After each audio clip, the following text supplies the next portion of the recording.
Well, hello one and all, and welcome to a very special episode of Rhino Ramps International. I believe this is episode 42, which is out of sync but 40, but hey, okay, one miracle at a time.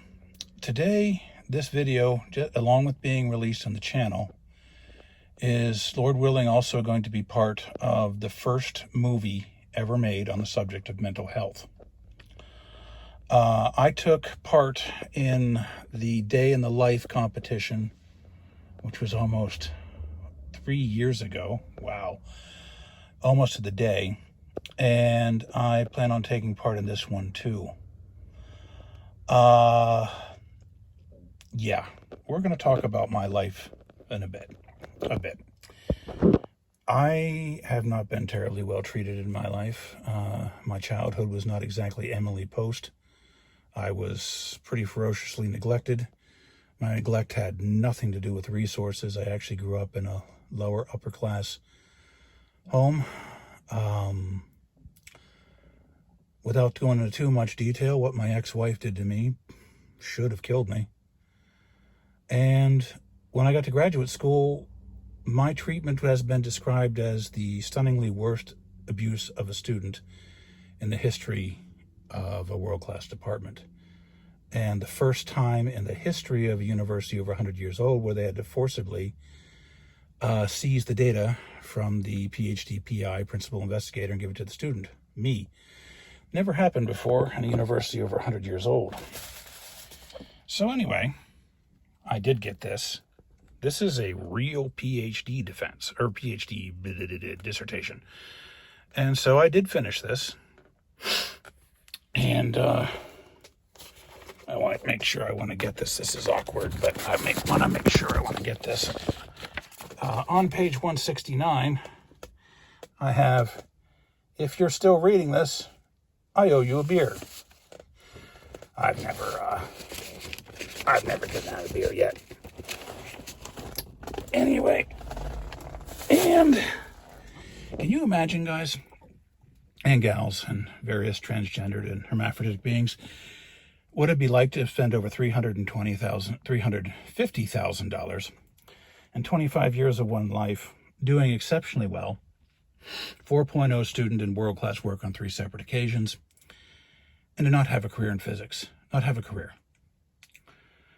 And you can say, how's that even possible? Well, I can tell you I've been to 17 job interviews over 11 years, where I've been told openly that I was the most qualified candidate, but they had to hire the lesser qualified, underserved minority. Yeah, they're not underrepresented anymore. They're underserved now. And then there was a contingency hire in the state of Massachusetts. Don't get off track. But anyway, can you imagine making that type of investment, doing that well, and not having a career in your field?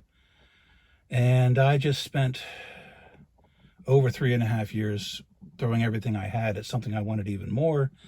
I didn't get that either. So we're going to talk about life.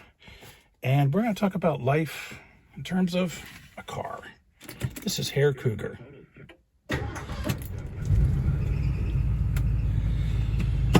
When I first got Herr Cougar,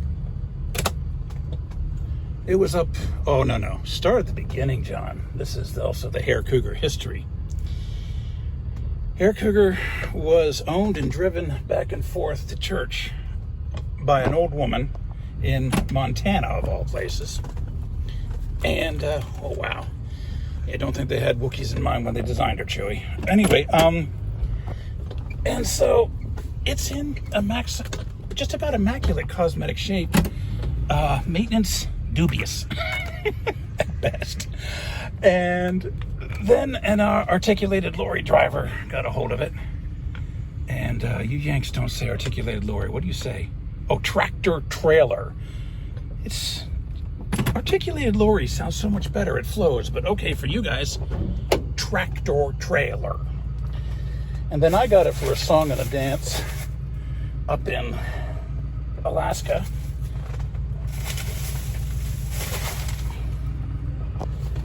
Lost something already. So, and this thing barely ran.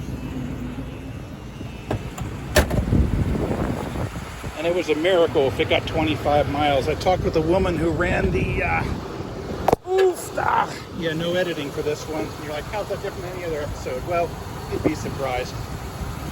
And it broke down so much, if it made 25 miles, it was a miracle. I ran to the woman who ran the call for the garage, and she knew my license plate by name and called it out.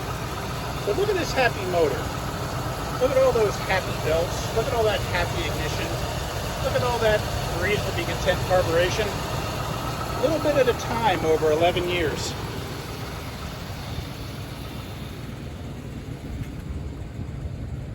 I want you to listen to this motor. Just listen to that. You know, it used to have really choppy compression, but after years of putting in additives and flushing it and everything else, it started to come around. So what's the point of all this? The point of all this is that some of you might be, and I'm sure are, under unimaginable conditions. Okay. And like the amazing, there we go. Like this amazing movie called Toys, had Robin Williams, incredibly underrated, almost remarkable. The woman says, if I cannot bring you comfort, at least let me bring you hope. So let me talk about life.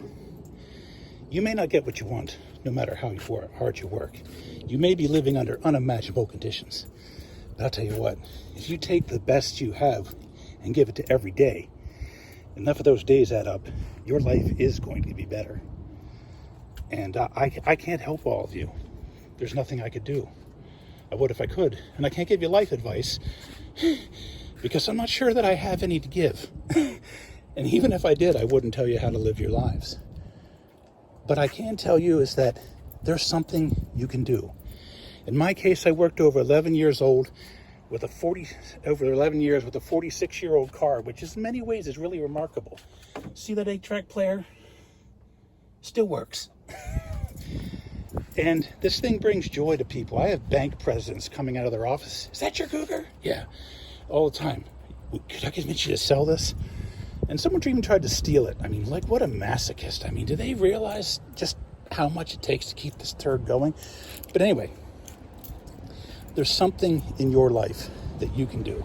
Something in your life that you have control over.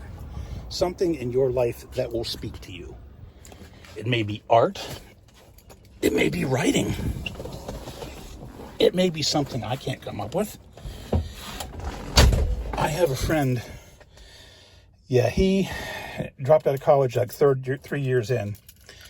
And I worked all the way to the PhD. And he's a multimillionaire now. And I'm, sometimes I have a lot of money and sometimes I have to wait for a paycheck to buy a carburetor. But anyway, both he and I made the same observation independently. When you're young, you have virtually no resources, but you have a lot of time. When you're older, Lord willing, you have a lot of resources, but virtually no time. And both what we don't regret is not reading more classic literature. And that may not be your bag, but if you're young, I thought I'd tell you about that. But anyway, like I said, you take the best you can with each new day. And I know that some of you hearing this, you are going things that are just unimaginable. But you may not have hope, but no, wrong way to put it. You may not see the way to tomorrow, but like I said, keep going. It's the human race. You got to keep running.